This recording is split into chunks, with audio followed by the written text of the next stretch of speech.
창세기 강의 80번째 시간으로 이전 세대의 발자취라는 제목으로 말씀을 보도록 하겠습니다.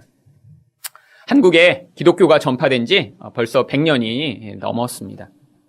굉장히 이제 오래된 것 같지만요. 또 그 장구한 기독교 역사에 비하면 또 짧은 시간입니다. 이렇게 한 100년 정도 지나고 나니까요. 이제 지난 100년간 한국에 전파된 이 기독교가 어떤 결과와 열매를 맺었는지 우리가 조금 객관적으로 바라볼 수 있는 그런 시점이 된 것 같습니다. 지난 100년의 기독교 역사를 보면요. 굉장히 긍정적이고 참 놀라운 하나님의 은혜의 결과라고 할 수 있는 부분들이 분명히 많이 있습니다. 근데 또 그 반대되는 이 부정적인 면 또한 여러 가지가 있습니다. 바로 이런 긍정적인 면 때문에 세계 역사에 정말 유례 없는 그런 부흥을 이 기독교가 이룬 것이겠죠. 무엇이 지난 100년을 이렇게 종합해 볼 때 참 긍정적이고 또 아주 그렇게 기억할 만한 일인가요? 첫 번째는 참 이 한국의 성도들이요. 이 공예배를 너무 중요시 여기고 그것이 삶의 중심에 있는 그런 예배 중심적인 삶을 살았다라고 하는 것입니다. 참 예배 많이 드렸습니다. 그렇죠? 주일 예배. 근데 주일날도 오전에 드리고 저녁에 또 잊어버릴까봐 한 번 더 드리고, 그리고 수요일 날 주중에 또 이렇게 신앙이 흐트러질까봐 또 드리고, 그리고 기도도 더 열심히 해야 되니까 금요일 날 모여서 한 번 더 드리고, 그리고 또 새벽마다 또 이렇게 새벽을 깨우기 위해 새벽 예배 드리고요. 참 이렇게 예배가 많은 그런 교회 사실 전 세계 한국밖에 없습니다. 이렇게 예배가 많았더니요. 솔직히 말해서 정말 죄 지을 시간이 별로 없었어요. 유혹을 받을 일도 줄어들고요. 그렇잖아요. 예배 드리고 바로 가서 나쁜 짓 하겠어요. 예배 많이 드리는 사람일수록 그래서 그 예배가 삶의 중심에 있으면서요. 유혹받을 기회가 없고, 또 그러니까 이 예배가 삶의 그 아주 중요한 영역이 되면서요. 정말 삶이 정말 그 예배와 하나님 만나는 것이 중심으로 이 한국 기독교가 이루어지게 되었습니다. 두 번째는 한국 사람들처럼 또 이 말씀과 기도에 대한 열정이 뛰어난 사람 전 세계에 볼 수가 없습니다. 이렇게 한국 사람처럼 뭐 성경을 필사하고 또 성경을 통독하고 성경을 암송하고 또 성경을 이렇게 연구하고 참 한국 사람들이 이제까지 보였던 이런 정말 말씀에 대한 사랑 아주 유례가 없는 것입니다. 근데 특별히요 이 기도에 대해서는요 정말 타의 추종을 부러워할 정도로 한국 사람들이 기도를 많이 했습니다. 여러분 어떤 나라도요 이렇게 40일 금식 기도를 목사님들이 주로 하지만 이렇게 많이 하는 그런 민족 없습니다. 사실 예수님도 40일밖에 안 하셨는데 어떤 분은 40일 금식을 3번씩 하고 이런 분도 계시더라고요. 대단하죠. 여러분 100일 작정기도 유례가 없는 일입니다. 철야 기도요? 사람들이 정말 놀라는 일이죠. 새벽 기도요? 이것도 한국에만 있는 것입니다. 기도 참 많이 했습니다. 그렇죠? 그리고 심지어는요. 여기서 이렇게 기도하다가 산에까지 올라가서 기도하는 분들도 굉장히 많았고요. 저도 그렇게 했습니다. 그리고 기도원이요. 전 세계에서 가장 크고 가장 많은 기도원이 한국에 있습니다. 이렇게 말씀과 기도에 대한 열정, 한국 사람 뛰어난 사람이 없을 정도로 열심히 말씀 보고 기도했죠. 또한요, 한국 성도들 엄청나게 헌신을 많이 했습니다. 한국에서처럼 이렇게 크고 또 이 땅값 비싼 곳에 좋은 교회가 세워진 곳이요, 또 있을 수가 없습니다. 외국에서는 물론 이렇게 큰 교회가 있는데요, 기본적으로 땅값이 싸기 때문에 그런 것이 가능한 것 같아요. 미국에도 가보면요, 정말 주차장이 얼마나 넓은지 주차할 때 거기 다 이렇게 숫자가 써 있는데 그 숫자 기억하지 못하고 한번 주차했다가 나중에 차 찾느라고 30분 돌아다닌 적도 있습니다. 정말 너무 넓은 곳에 교회가 가운데 덩그러니 있고 그 주변이 다 주차장인 거예요. 땅이 싸니까 가능한 일이죠. 그런데 한국은 이 땅값도 비싼데 사실 교회가 엄청나게 큰 교회들을 지었고요. 다 그것이 성도들의 헌신의 결과였습니다. 정말 교회를 사랑하는 이 마음이 한국 성도들 가운데 있었기 때문에요. 정말 이 한국 교회가 이렇게 지난 100년간 놀라운 결과를 이루었죠. 여러분, 자, 그 혜택으로 우리 또한 예수를 믿게 됐고요. 또한 이런 신앙의 유산들을 우리가 물려받았습니다. 그런데 또 이런 긍정적인 면 말고요. 또 부정적인 면 또한 아주 강력하게 존재하는 것이 한국 기독교입니다. 첫 번째로 이렇게 예배가 삶의 중심이 되었다고 하는데요. 문제는 이런 예배 중심적인 삶이 내 삶의 전반을 바꾸지를 못했어요. 그래서 예배와 삶이 완전히 분리된 그런 사람들이 너무 많았습니다. 교회에만 너무 시간을 많이 보내는 분들이 가정은 소홀히 하고 자기 삶의 영역은 소홀히 하는 사람들이 너무 많아요. 교회에서 하루 종일 헌신하고 예배하고 봉사하는 이런 분들 가운데 가정을 팽겨치고 그렇게 교회에 와서 시간을 보내는 분도 많았고요. 그래서요, 삶이 정말 말씀과 예배의 그 영향력이 삶 가운데 미치지 못하니까요, 많은 기독교인들이 사회에서 어떤 큰 문제가 일어났다, 그럼 그 핵심에 서 있는 경우가 아주 많았습니다. 지금도 여전히 일어나고 있는 일이에요.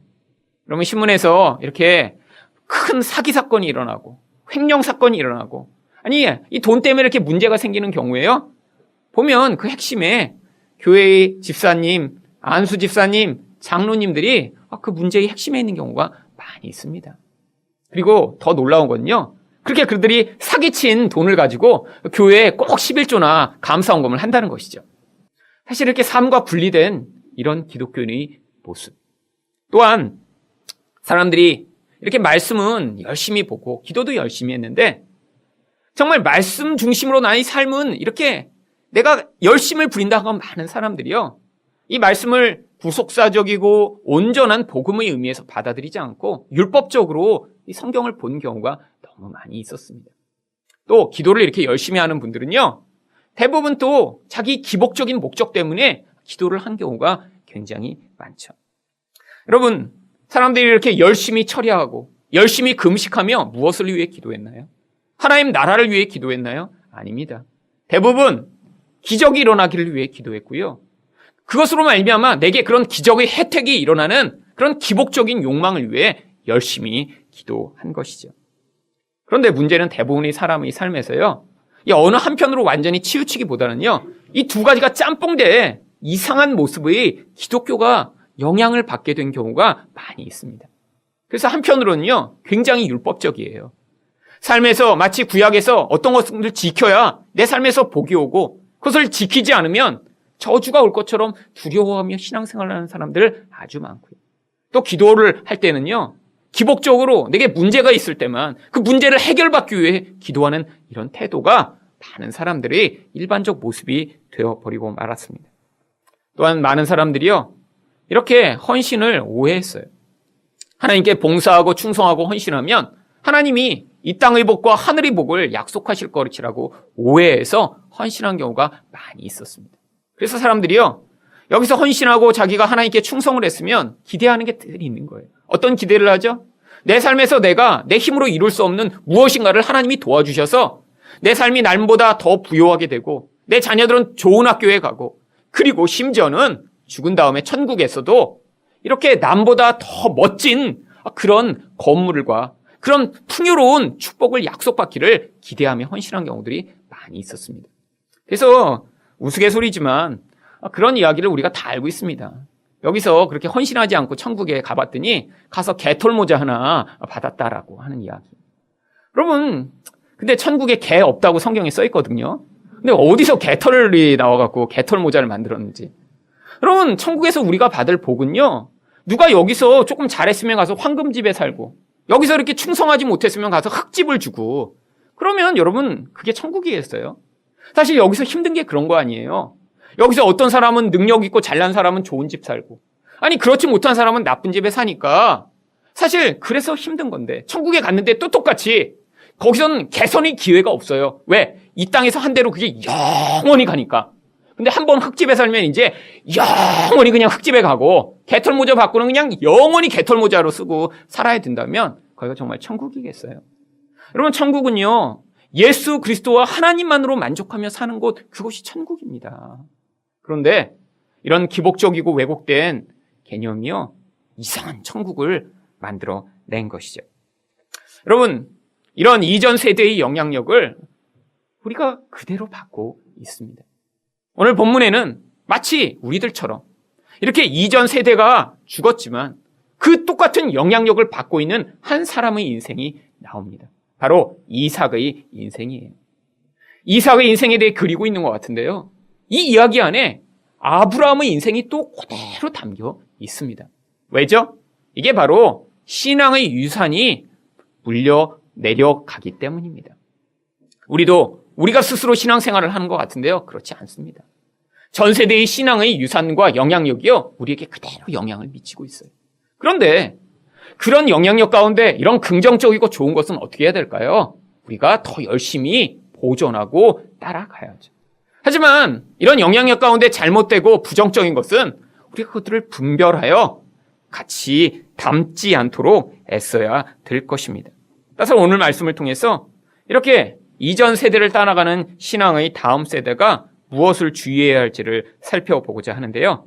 첫 번째로 위기 때에 세상을 의지하지 않도록 주의해야 합니다. 1절 말씀을 보겠습니다. 아브라함 때의 첫 흉년이 들었더니 그 땅에 또 흉년이 들매. 아브라함 때에 있었던 흉년이 이 바로 이삭 때에 또다시 나타났음을 성경이 이야기합니다. 똑같은 위기 상황이죠. 그런데 이렇게 비가 잘 오지 않으면요, 강도 별로 없고 호수도 없는 이 가나안에서는 아주 치명적인 일이 생긴 거예요.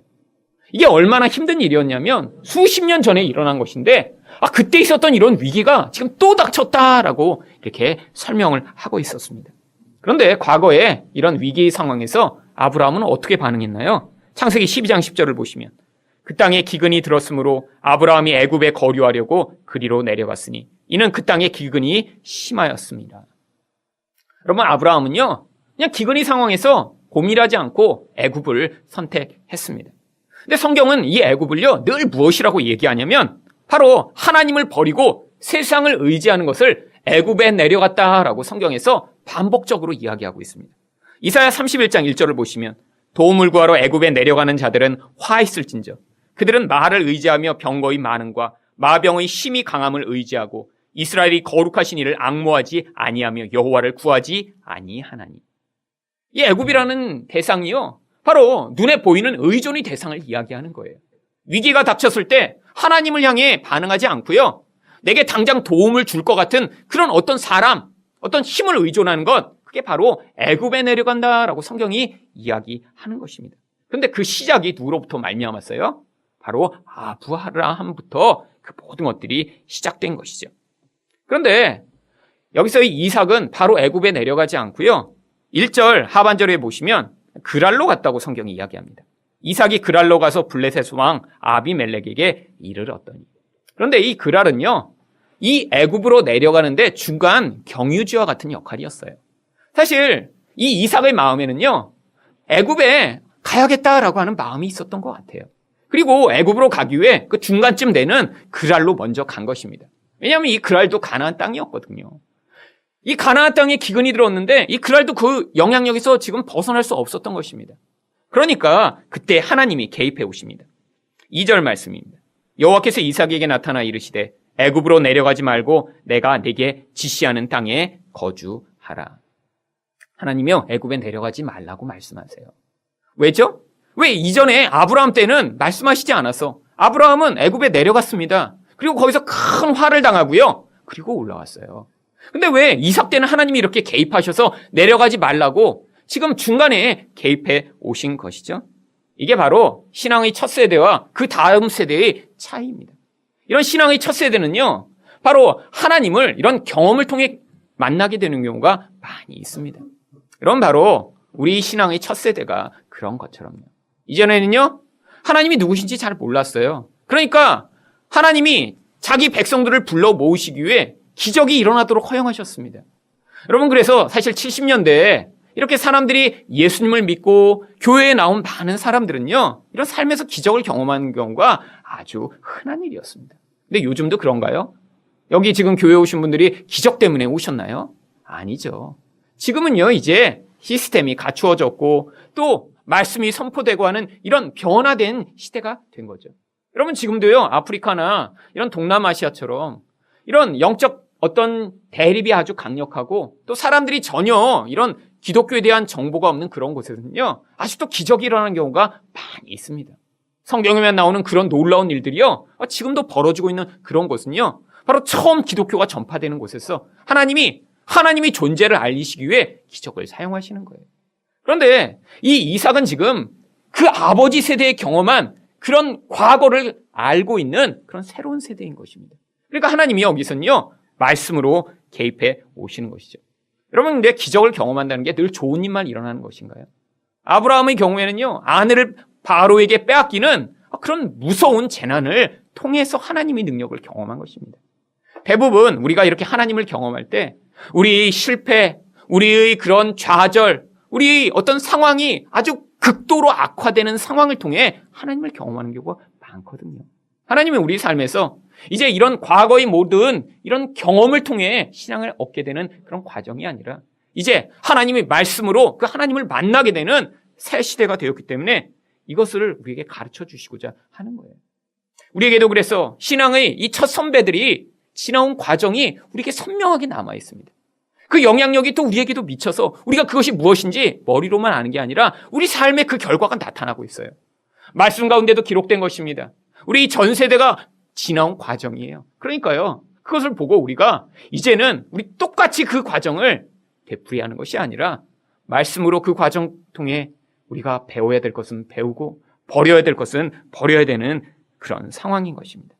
그래서요, 성경에서도 바울이 구약에 있었던 이런 사건들을 이야기하며 뭐라고 이야기하냐면 고린도전서 10장 6절입니다.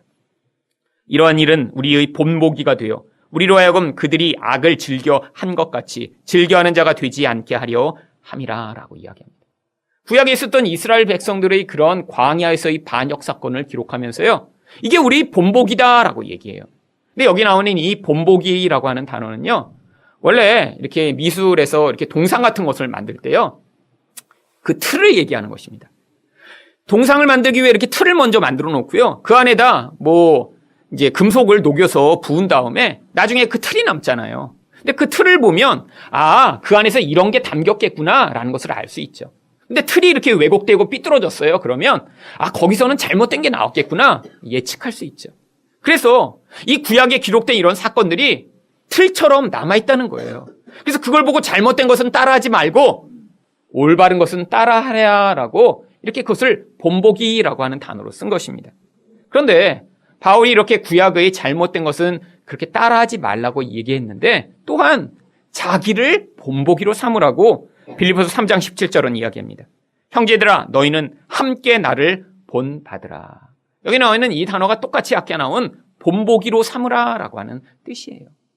바로 이 바울이 편지를 보내는 성도들에게는요, 바울이요 이런 신앙의 모형과 틀로서 그들 눈앞에 보여지고 있는 거예요. 여러분, 우리도 똑같은 지금 상황입니다. 여기에 지금 많은 성도들이 계신데 사실 여기에 계신 분들이 지금 이전의 교회와 관계없이 그냥 홀로 와서 여기 신앙생활을 하고 계신가요? 아니죠. 그 영향력이 우리에게 다 미쳐 있습니다. 그리고 긍정적이고 부정적인 게 우리 안에 다 영향력을 미치고 있어요. 그래서 우리가 우리 안에서 어떤 분들을 보며 이 교회로 모인 사람들 가운데 그럼 긍정적인 것은 보고 배워야죠. 또 부정적인 것은 우리가 버리면서 우리 안에서 이렇게 새로운 세대로 하나님을 바르게 만나가는 백성이 되어야 할 것입니다. 두 번째로 신앙의 다음 세대가 주의해야 할 점은 무엇인가요? 이성이 아닌 말씀을 따라야 합니다. 3절 상반절 말씀입니다. 이 땅에 거류하면 내가 너와 함께 있어 내게 복을 주고 내가 이 모든 땅을 너와 내 자손에게 주리라. 이성적으로 보면요, 지금 가물어서 다 죽게 생겼어요. 조금 지나면요 짐승들이 다 죽을 것입니다. 목축업을 하는 이삭에게는요 이성적 선택은요 남쪽에 잠깐 내려갔다가 올라오는 거예요. 그런데 하나님이 가지 말라고 말씀하십니다. 그러니까 이 이삭은 그 말씀을 따라 가지 않기로 결정을 합니다. 사실 그런데 이게 쉽지 않은 것입니다. 사실 사람은요 자기가 직접 경험하고 실패해 본 것만 사실 따라 그 다음에 새로운 선택을 하게 되어 있어요. 사실 다른 사람들한테 내가 이렇게 경험하고 나서 나에게는 많이 유익이 됐어요. 그래서 이것 좀 해보세요, 이것 좀 먹어보세요 해도요 사실 잘 안 합니다. 사실 내가 경험하고 내가 실패하고 내가 거기서 믿음을 발휘한 건요 그 다음에도 그런 믿음이 나오는데요, 남의 이야기만 듣고 저 사람 저랬대더라, 그런데 그 다음에 내가 그렇게 발휘하려고 하면 쉽지 않은 것이죠.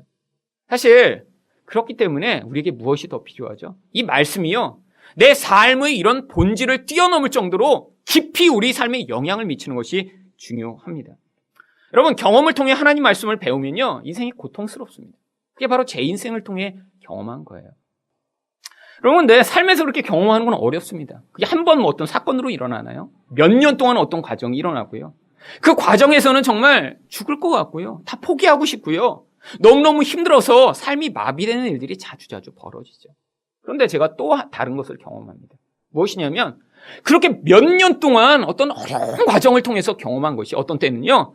이렇게 말씀과 기도를 통해 영적으로 경험되면요. 강도는 비슷하게 느껴져요. 지나갈 때는 내 삶이 정말 똑같이 고통스러운 것 같고 거기서 똑같이 울게 되지만 내 삶의 영향력이 미치는 영역에서는요. 그 말씀을 통해 경험한 게 훨씬 더 영향력이 있고요. 훨씬 더 본질을 깊이 바꾸는 거예요. 경험을 통해 지나갈 때는요. 삶에서 어려운 일은 많이 벌어집니다. 관계가 깨어지고요. 삶이 무너지는 일들이 벌어지는데 그때 말씀이 없으면요. 오랫동안 똑같은 일을 반복하면서야 겨우 깨닫게 되는 경우가 많이 있습니다. 여러분, 지금 우리 세대가 필요한 게 바로 이런 말씀으로 그 안에서 하나님의 그런 본질과 우리 삶이 맞닿아서 거기서 변화를 경험하는 거예요. 여러분, 그런데 이렇게 말씀에 대한 우리의 반응이 더디고 하나님 말씀에 반응하지 않으면요. 결국 하나님은요. 우리 삶을 통해 개입해 오실 수밖에 없습니다. 여러분, 근데 안타까운 게요. 이제 시대가 지나갈수록 사실 예전보다 훨씬 더 똑똑해졌습니다. 그렇죠? 여기 지금 대부분의 분들은 심지어는 영어도 읽으실 수 있는 그런 능력을 가지고 있고요. 아니, 예전에 비해 얼마나 이런 좋은 책들도 많이 나와 있나요? 여러분, 20, 30년 전에요. 서점에 가서 좀 좋은 기독교 서적 좀 찾으려고 하면요. 너무 열악한 환경이었어요. 좋은 책도 넘치게 나옵니다. 문제는요. 읽지를 않아요. 읽지를. 여러분, 너무 많은 좋은 도구들을 많이 가지고 있어요. 그런데 그 도구들을 정말 자기의 쾌락을 즐기는 데 사용하죠. 하나님의 말씀을 배우고 그 말씀을 통해 내 영혼이 변화되는 일에 잘 사용하지 않는 것. 여러분, 이것이 지금 우리가 가진 한계이며 문제인 것이죠. 여러분, 이삭의 경우에 하나님이 그래서 말씀으로 계속해서 개입해 오십니다. 3절 하반절에 하나님이 뭐라고 또 말씀하시나요? 내가 내 아버지 아브라함에게 맹세한 것을 이루어 내 자손을 하늘의 별과 같이 번성하게 하며 이 모든 땅을 내 자손에게 주리니 내 자손으로 말미암아 천하 만민이 복을 받으리라. 이렇게 이전에 들었던 똑같은 말씀이에요. 사실은 이 똑같은 말씀을요. 아브라함에게도 하나님이 주셨었어요. 창세기 15장 5절입니다. 그를 이끌고 굴고 밖으로 나가 이르시되 하늘을 우러러 무뼈를 셀 수 있나 보라. 또 그에게 이르시되 내 자손이 이와 같으리라. 그런데 사실 이렇게 주어진 말씀을요. 하나님이 이삭의 인생 가운데 또 말씀하시는 것입니다. 이런 간접적으로 들은 말씀이 아니라 하나님 말씀을 직접 들어 그 말씀이 그의 삶의 믿음의 중심의 자리에 놓일 수 있도록 하나님 반복해서 말씀해 주시는 거예요. 그런데 5절에서 하나님이 이런 말씀을 하십니다.